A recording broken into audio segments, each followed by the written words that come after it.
কিন্তু 3G আৰু 4G mobile যেতিয়া মানুহে ব্যৱহাৰ কৰি আছিলে তেতিয়া ৰিচাৰ্জৰ মূল্যটো 2Gতকৈও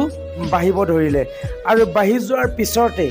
আমি এই মোবাইলবিলাক এৰি 5G মোবাইল ল'বলৈ ধৰিলোঁ। মূলৰ কথাটো হ'ল কি,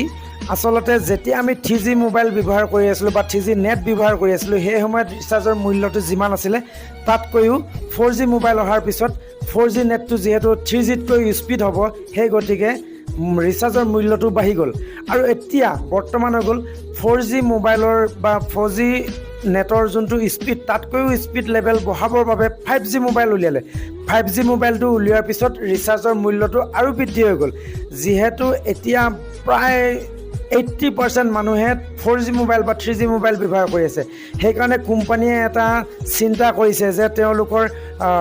ৰিচাৰ্জ বিক্ৰী হ'ব বা তেওঁলোকৰ মোবাইল বিক্ৰী হ'ব। সেই গতিকে তেওঁলোকে কি কৰিছে, বিশেষকৈ সকলোতে